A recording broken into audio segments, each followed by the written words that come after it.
Lorsque mes parents se sont séparés en 2008, j'ai demandé à ma mère pourquoi mon père partait, qu'est-ce qu'il avait fait de mal pour partir. Et elle m'a expliqué que mon père était allé voir d'autres femmes, que mon père était infidèle. Et à partir de ce moment-là, mon père est devenu le diable en personne. Il est devenu celui qui a causé la destruction de la famille, celui qui nous a abandonnés, celui qui ne payait pas la pension alimentaire,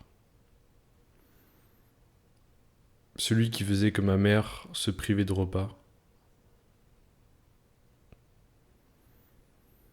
celui qui m'avait abandonné.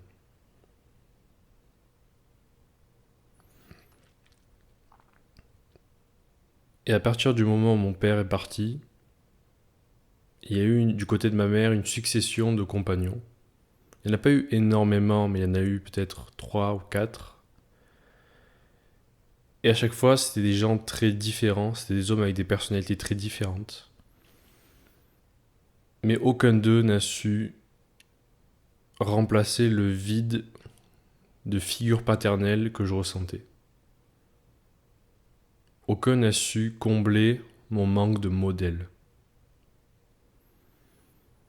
Et donc pendant la majeure partie de mon enfance, de mon adolescence, c'est-à-dire la partie durant laquelle j'avais le plus besoin d'un modèle, eh bien, je me suis retrouvé sans modèle. Je me suis retrouvé perdu et j'avançais à l'aveugle. Concrètement, ça se traduisait par un questionnement constant dans ma manière d'être, de parler aux autres, d'agir, de faire, un constant jugement sur moi-même et sur ma propre valeur, parce que je n'avais personne pour me montrer comment faire. La figure paternelle la plus proche que j'avais, c'était mon grand frère. Sauf que lui-même était à la recherche d'un modèle, lui-même manquait d'un modèle. Et quel modèle il avait, quel modèle j'avais, le plus proche d'un modèle paternel, c'était ma mère. Ma mère faisait les deux rôles.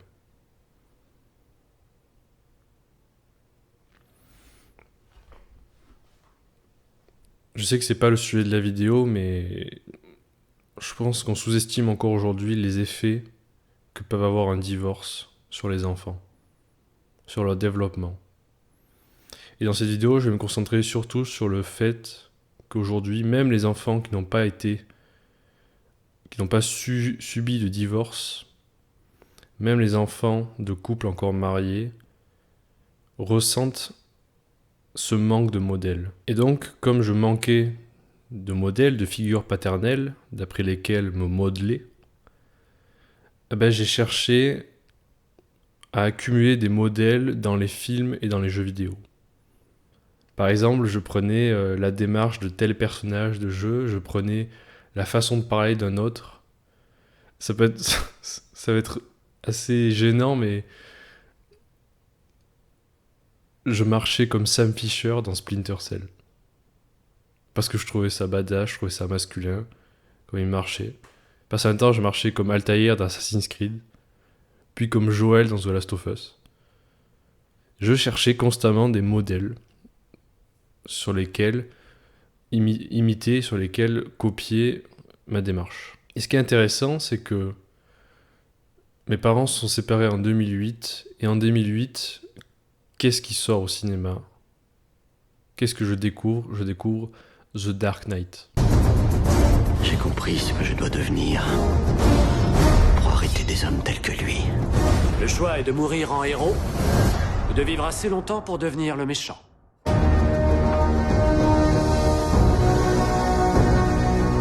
Et c'est à partir de ce moment-là, ça peut paraître un hasard, mais c'est au moment où mes parents se séparent que je découvre Batman.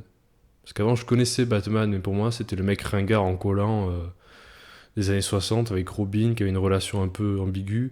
Bref, c'est pas du tout mon super-héros préféré. Et donc, je découvre la version de Batman sérieuse, mature, et ça me plaît énormément. Moi, gamin de 8 ans, je découvre ce Dark Knight, j'adore. J'accroche directement.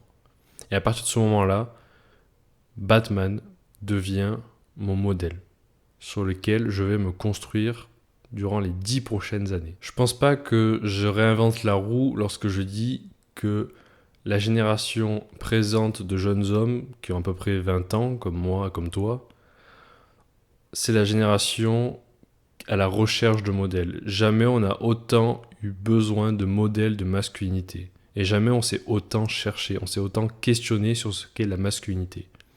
Ça, c'est un fait. Tout le monde s'accorde à le dire.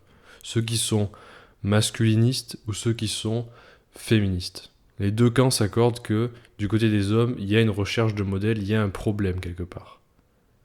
Mais là, on ne s'accorde pas, c'est à identifier la source du problème. D'après moi, il y a une disruption dans la relation entre père et fils, notamment à cause de la montée en croissante, en force des situations de divorce qui favorisent la mère. C'est incroyable le nombre d'enfants qui grandissent sans père et ça ne fait que grandir. Ce chiffre ne fait qu'augmenter. Je crois qu'il y a 3 garçons sur 4 afro-américains qui a grandi sans père. 3 garçons sur 4. Sans père, sans modèle. Cette disruption dans la relation entre père et fils, elle est aussi provoquée par la libéralisation de la société. Auparavant, le père transmettait son savoir-faire, transmettait son métier au fils. C'était une relation de père en fils. L'entreprise se transmettait.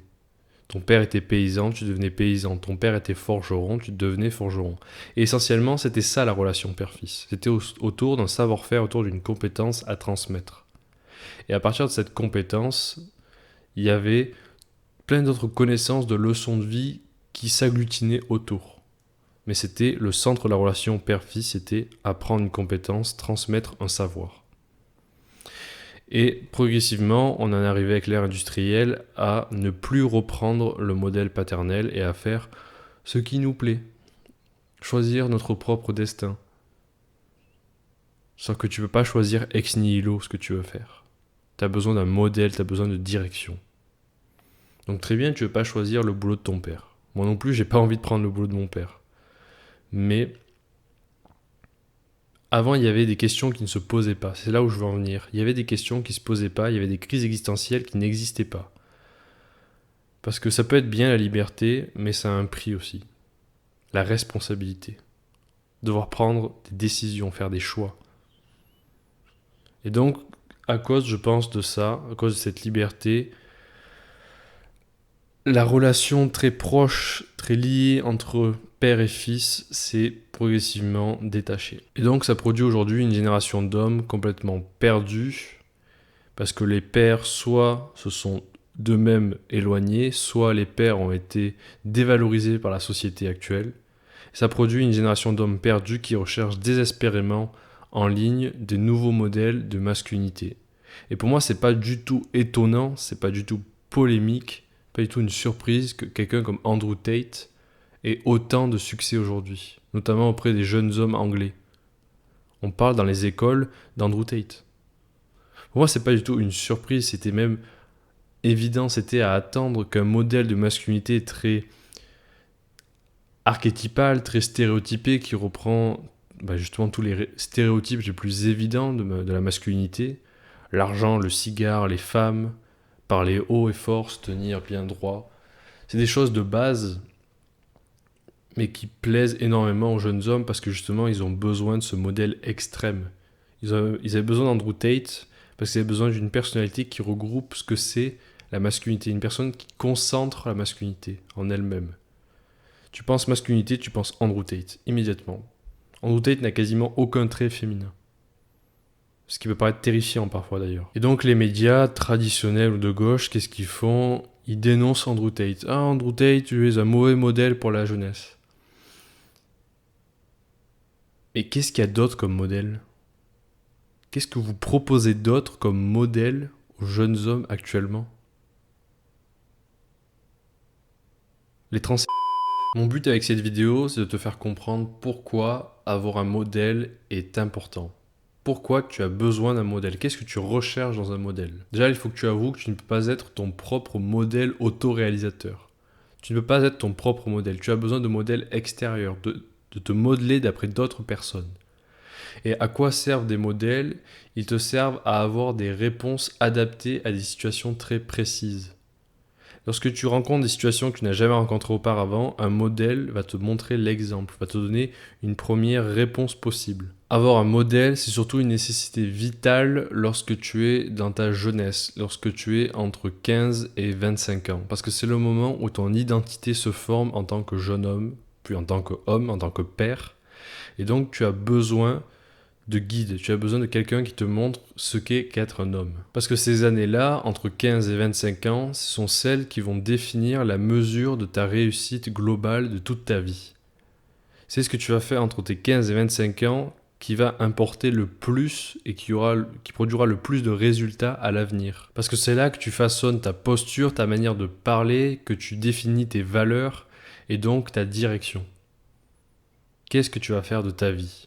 Tu ne te poses pas cette question à 40 ans. Et ceux qui se la posent, c'est assez dangereux. Ils font une crise de la quarantaine, ils quittent toute leur famille, ils quittent leurs enfants, et ils essayent de revivre leur jeunesse. Mais c'est pitoyable à regarder. Il faut aussi que tu comprennes que tu es la moyenne des 5 personnes que tu regardes. Pas seulement que tu fréquentes, parce qu'aujourd'hui on fréquente plus tant que ça des gens, mais des personnes que tu regardes, que tu consommes. Ces youtubeurs que tu regardes, moi inclus, ce sont en quelque sorte des modèles, que tu le veuilles ou non, nous sommes tous des modèles pour les uns les autres, parce que nous avons une influence, que ce soit volontaire ou pas, que ce soit assumé ou pas, nous avons une influence. Notre manière de nous poser, de parler, nos actions ont une influence sur les autres. Donc tu dois être conscient de ce que tu consommes. Choisis qui tu consommes. Et si je ne suis pas dans la liste des 5 personnes que tu veux consommer, ben c'est pas un problème, c'est pas grave.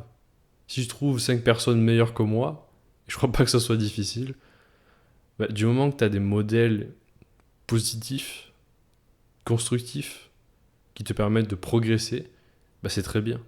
Mais sois conscient de ce que tu consommes. Si tu consommes quelqu'un qui produit juste du divertissement débile, je vais pas te donner de nom, mais si tu consommes le plus gros youtubeur de France, sache que c'est un modèle pour toi. Sache que ça a une influence sur ton cerveau, que tu le veuilles ou non.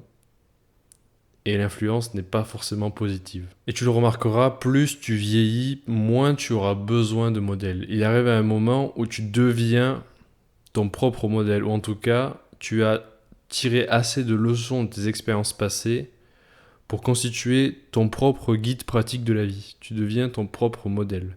Mais c'est pas avant très longtemps que tu peux devenir un modèle. D'abord, il faut que tu assumes que tu as besoin de modèles. Tu as besoin d'imiter d'autres personnes.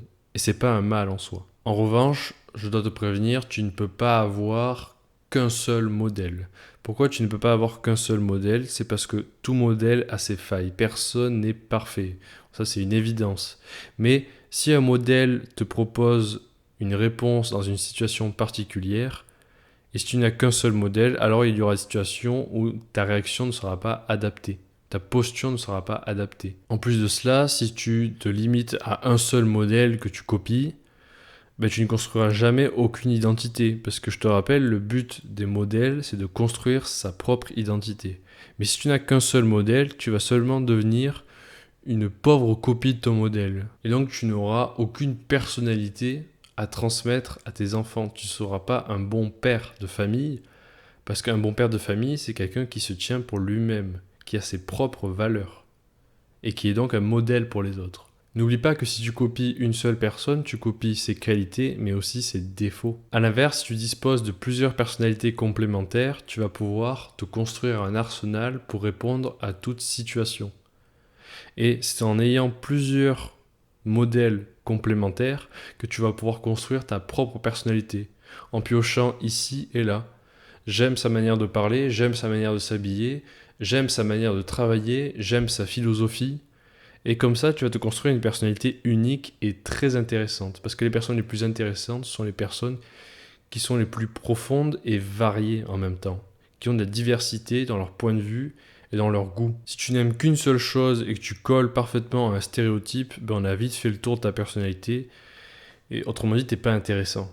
Les gens vont pas s'intéresser à toi. Ils vont pas avoir de la profondeur. Ils vont pas être inspirés par toi. Donc avoir plusieurs personnalités te permet de te créer une personnalité unique. Et encore une fois, rien n'est créé ex nihilo. Tu n'es pas Dieu. Tu as besoin de modèles. Tu as besoin de copier sur les autres. C'est pas un mal de copier. Ce qui est un mal, c'est de mal copier.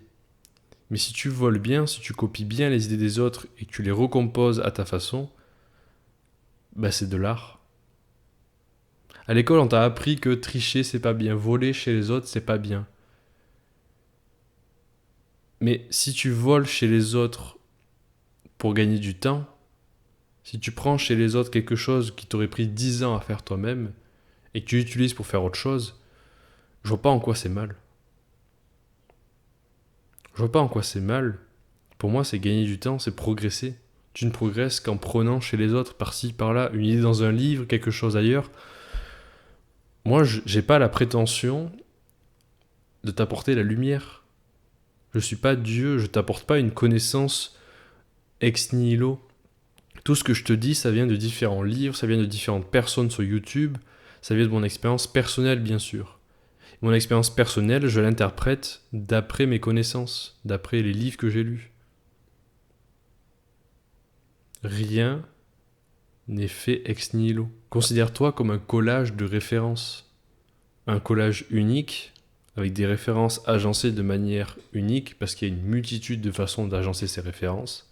Quelqu'un qui va lire les mêmes livres que toi ne dira pas les mêmes choses que toi, mais essaye le plus possible de multiplier les références, les modèles, parce que se coller qu'à un seul modèle, c'est pas de l'inspiration, c'est pas du modèle, c'est du fanatisme, c'est du culte. Comment identifier, comment trouver tes modèles ?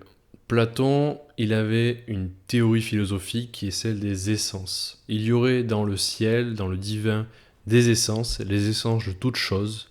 Une essence, si tu veux, c'est l'idée de la chose, c'est l'idée parfaite. Il y a par exemple l'essence de la beauté, il y a l'essence de la justice, il y a l'essence de la discipline, tout ce que tu veux.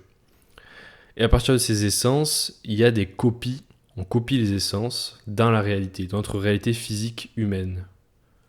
Donc par exemple, Platon il donne l'exemple de lorsque tu fabriques une table, le menuisier fabrique une table, il la fabrique d'après l'essence de la table. Donc sa table c'est déjà une copie de l'essence. Et forcément, sa table sera imparfaite. Parce que tu dessines ou que tu fabriques ta table d'après un angle droit de 90 degrés, il y a toujours une minuscule marge d'erreur. Il y a l'idée de l'angle droit, 90 degrés. C'est fixe, c'est tout, 90 degrés. Ça, c'est l'idée, l'essence. Puis, il y a toi qui trace sur une feuille ou qui fabrique une table avec un angle de 90 degrés.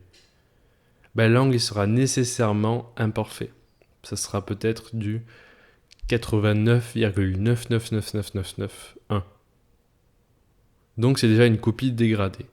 Et puis, il y a les arts. Les arts, par exemple, le dessin d'une table, un tableau d'une table, d'après la table que le menuisier a fabriquée, d'après l'essence, c'est une copie d'une copie d'une copie. Donc c'est une copie dégradée au carré. Et là où je veux en venir, c'est que de 1, tous les modèles ne sont que des copies d'autres modèles. Donc arrête d'idéaliser les personnes qui sont tes modèles, arrête de penser qu'ils se sont faits par eux-mêmes, ils ont eux-mêmes leur propre modèle, leur propre source d'inspiration. Et de 2, tu as tout intérêt à prendre les modèles les plus purs. Essaye d'éviter les modèles qui sont des copies évidentes et appauvries d'autres modèles. Alors bien sûr, je te l'ai dit, les modèles sont tous des copies d'autres modèles. Mais là où je veux en venir, c'est que essaye de trouver les modèles les plus proches des valeurs qu'ils représentent, les plus proches des essences. Par exemple, moi, mon modèle, c'est Batman. Mon modèle, c'est pas un acteur qui joue Batman. Mon modèle, c'est Batman. Et tout ce qu'il représente. C'est pas telle version dans les comics. C'est pas tel acteur. Moi, mon modèle, c'est la personne de Batman. L'idéal de Batman.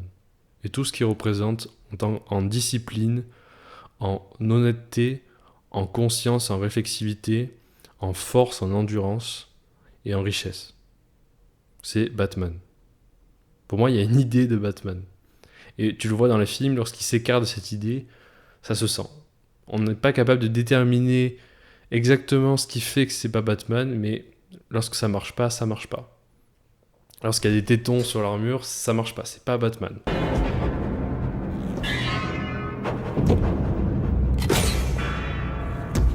Un autre exemple, c'est qu'il y a beaucoup de youtubeurs aujourd'hui, en tout cas dans le développement personnel français, qui sont que des copies des youtubeurs anglophones. Et si tu consommes pas le YouTube anglophone, tu le vois pas ça. Mais moi, personnellement, je consomme plus anglais que français. Et lorsque je tombe sur des youtubeurs français, c'est juste des copies amoindries, c'est des copies en moins bien. Et donc, quel intérêt j'ai, moi, personnellement, qui comprends l'anglais, à les regarder eux? Il n'y a rien d'authentique. Ils copient, mais presque mot pour mot, les anglais. Alors, bien sûr, je ne donnerai pas de nom, mais il y en a pas mal.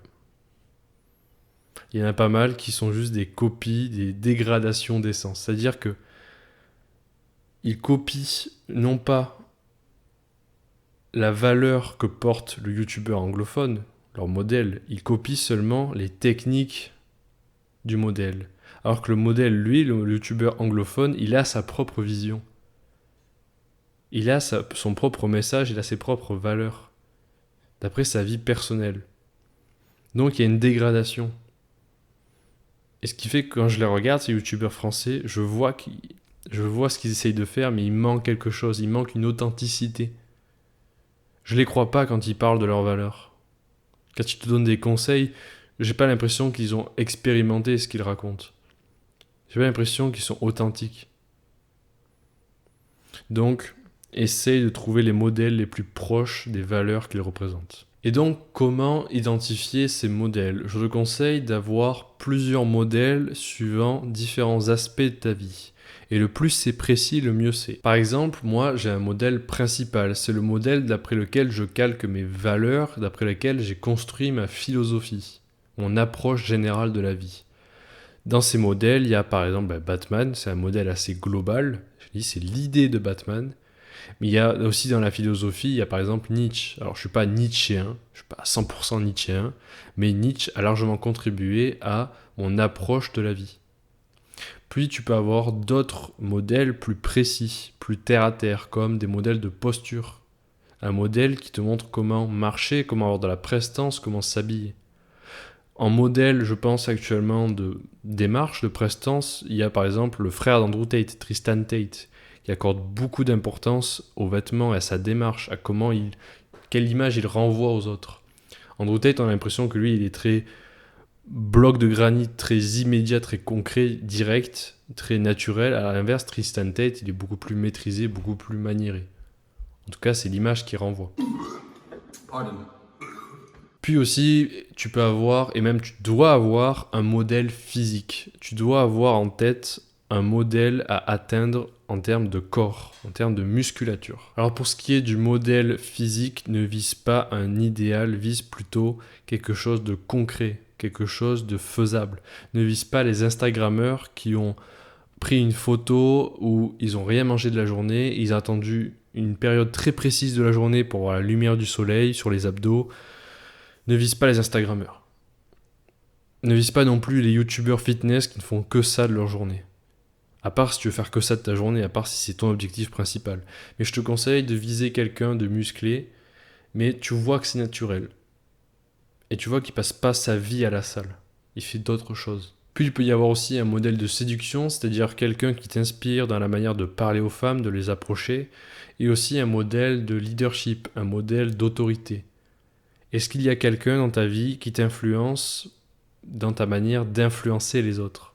Est-ce qu'il y a quelqu'un qui t'enseigne comment diriger les autres, comment parler, comment s'exprimer ? Attention, les modèles doivent être un minimum cohérents entre eux. Sinon, il y aura une dissonance cognitive. Une dissonance cognitive, c'est lorsque tu as deux valeurs, ou plutôt lorsque tu as une valeur et un comportement qui sont opposés et qui s'affrontent en toi. Et il n'y a rien de pire qu'une dissonance cognitive. Tu vas te sentir arraché, écartelé intérieurement. Et donc, essaye d'avoir des modèles les plus cohérents entre eux. Si on reprend par exemple Tristan Tate et Batman, Tristan Tate fait souvent référence à des personnages comme James Bond ou à Batman dans leur manière de s'habiller, leur manière de se comporter. Et donc, c'est à peu près cohérent. Maintenant, j'ai un exercice pratique pour toi à faire dès maintenant. Tu peux mettre en pause cette vidéo, tu prends une feuille de papier, tu prends un stylo ou ton journal si tu en as un, et tu écris ton modèle idéal. Ce modèle, il n'a pas forcément de visage, il n'a pas forcément de nom, mais c'est un modèle qui regroupe toutes les qualités des autres modèles que tu as accumulés. Écris dans ton journal, décris à quoi ressemble l'homme idéal d'après toi. Qu'est-ce que tu veux être, qu'est-ce que tu veux devenir, vers quoi tu tends, vers quoi tu aspires. Est-ce que tu aspires à être un homme qui est seulement très riche, ou est-ce que tu aspires à être un homme qui s'habille bien? Comment est-ce qu'il s'habille cet homme? À quoi il ressemble physiquement? Est-ce qu'il a une mâchoire carrée? Est-ce qu'il a les cheveux courts? Est-ce qu'il a les cheveux longs? Essaie d'être le plus précis possible. Et je te conseille d'aborder, comme je t'ai dit par rapport au modèle, différents domaines.